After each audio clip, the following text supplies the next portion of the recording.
Welcome to another In a Nutshell video. In this video, we are going to be looking at topic 1A in the Christianity component of the Religious Studies A-Level from Eduqas. Topic 1A focuses on the birth narratives of Jesus and the different interpretations of the Incarnation. This video will consider both the substantial presence and the kenotic model of the Incarnation.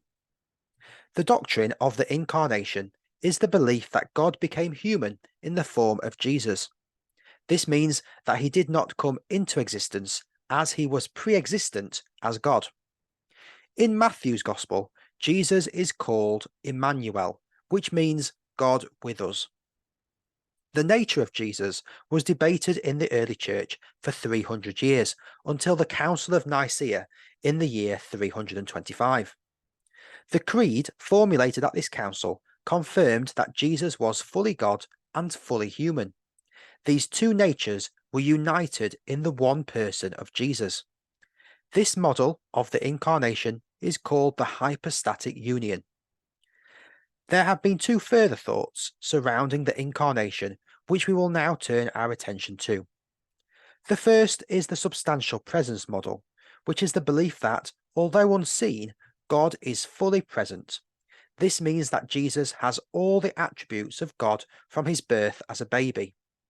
This belief developed due to the heresy of Gnosticism, which said that Jesus was comparable to a phantom, or merely a spiritual being in disguise as a human. Early Christians rejected this dualism with the substantial presence model. Christians believe that God had to become human and Jesus had to maintain the substantial presence of God to be divine. This is often compared to Catholic beliefs about the Eucharist. The second belief, which we'll now look at, is the kenotic model. This is a position defended by theologians such as Moltmann. The word kenosis comes from the Greek meaning to empty. St. Paul used this phrase in his letter to the Philippians in chapter 2. Paul describes Jesus as emptying himself, taking the form of a slave. The kenotic model asserts that Jesus was not born with all of the attributes of God, or at least some of these attributes were hidden or suppressed. In the Gospels, it seems that Jesus is not omniscient, as he asks, "Who touched me?" And if Jesus had all the attributes of God, then how was Jesus tempted? The kenotic model attempts to solve some of the difficulties of Jesus being fully God and fully human. There must have been some self-limitation by Jesus before he became incarnate in the human form by agreeing to take the form of a slave.